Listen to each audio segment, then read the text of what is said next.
রাজধানীর তীব্র যানজট এবং মহিলাদের নিরাপত্তা নিশ্চিত এবং স্বস্তিদায়ক ভ্রমণের জন্য সরকারের বিশেষ উদ্যোগ পিঙ্ক কালারের বাস সার্ভিস। উক্ত এই পদক্ষেপকে বিভিন্ন মানুষ বিভিন্নভাবে আখ্যায়িত করছে এবং কেউ প্রশংসা, কেউ আবার দুর্নামে ভাসাচ্ছে। দাঁড়িয়ে থাকা আমাদের পক্ষে সম্ভব হয় না, আর তখন দেখা যায় একটা সিট আমাদের খুবই দরকার হয়। পুরুষরা সেই মানসিকতাটা এখনো হয় নাই যে একটু সাইড দিই বা একটা নারীকে বসতে দিই। সেক্ষেত্রে নারীদের জন্য আলাদা একটা বাস চালু হয়েছে। সত্যি খুব আলহামদুলিল্লাহ, খুব খুশি হয়েছি আমরা যখন অফিসে যাই প্রতিদিন, ছেলেরা আমাদের উঠতেই দেয় না আপু। আজকে আমি দৌড়াই এসে উঠে গেলাম, আমার খুব ভালো লাগছে। তবে মহিলাদের জন্য রাখা এই বাস মহিলারা পেয়ে অনেক খুশি। তবুও কিছু পুরুষ মানুষ এটার বিরোধিতা এবং দ্বিপাক্ষিক মেজাজ প্রদর্শন করছে। প্রতিকূল অনুকূল মনে করতেছে, তাদেরকে আঙুল দেখে আমরা বলে দিতে চাই যে আমরা পারবো, আমরা নারী, আমরা পারি এবং আমরা খুব ভালোভাবে একটা যাত্রী সেবা দিব। ভবিষ্যতে কি আরো এই সার্ভিসটা কিভাবে ভালো করা যায় আমরা সেটার চেষ্টা করব। যাত্রাকে স্বস্তিদায়ক ও নিরাপত্তা নিশ্চিত করতে এই বাসে লাগানো হয়েছে সিসিটিভি ক্যামেরা এবং সেই সাথে লাইভ জিপিএস ট্র্যাকিং সিস্টেম। সেই সাথে স্বস্তিদায়ক ও আরামদায়ক যাত্রা নিশ্চিত করতে লাগানো হয়েছে টিকিং ব্যবস্থা। ইনশাল্লাহ পারবে, শুধু একটু মেধা খাটাইলেই হবে। মহিলারা বাস চালাইতে পারবো, সোয়াল মানুষ যদি ছেলে সন্তান জন্ম দিতে পারে তাহলে মহিলারা বাস চালাইতে পারবে। বুকে সাহস থাকলেই গাড়ি চালাইতে পারবে, সাহস না থাকলে চালাইতে পারবে না।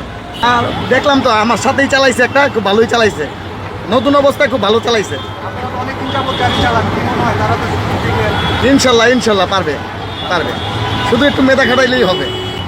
পুরুষ ড্রাইভাররা নারীদের এমন কার্যক্রমকে সাধুবাদ এবং সাহায্য করার দৃঢ়প্রত্যয় জানিয়েছে।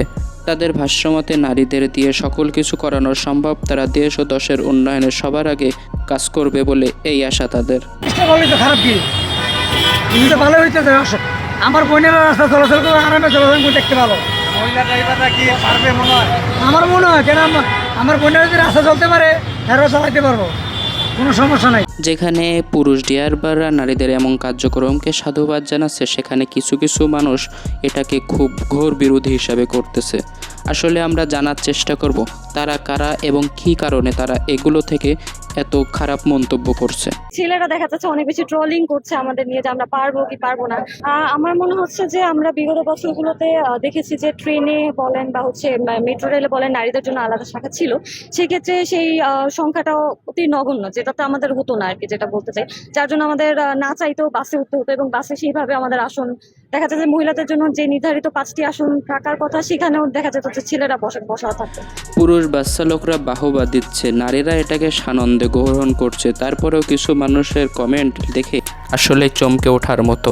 একজন ভাই কমেন্ট করেছে হিদায়েত করুক, যার কাজ তাকে করতে দেয়া হোক। আর একজন ভাই কমেন্ট করেছে হায় রে দুনিয়া, আল্লাহ আমাদের সবাইকে হেদায়েত দান করুক। আর একজন কমেন্ট করেছে লাভের থেকে ক্ষতি বেশি হবে, বাহবা কুড়ানোর জন্য জনজীবন অতিষ্ঠ করে তুলবে।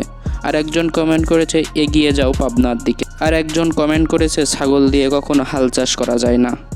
নারীরা যেখানে সন্তুষ্ট, তারপরেও যারা এমন খারাপ বাজে কমেন্ট করতেছে তাদের পরিচয় উদ্ঘাটন করা যাক।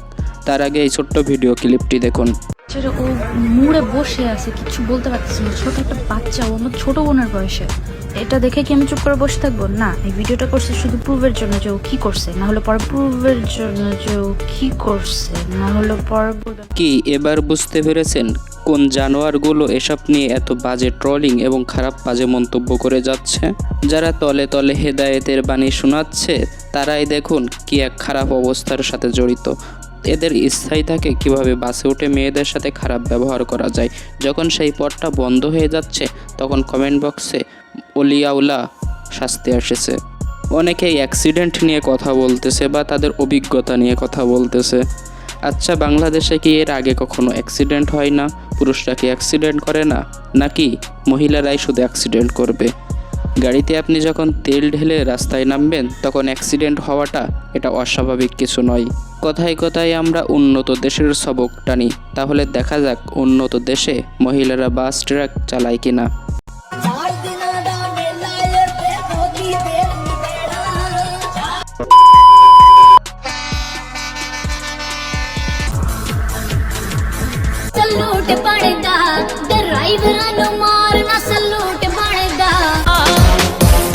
তাহলে এবার কি বুঝতে পারছেন উন্নত দেশগুলোতে শুধু তারা এগিয়ে যাচ্ছে এ কারণেই যে তারা নারীকে অসম্মান করে না, সব কাজে সমমর্যাদায় রাখতে চায়।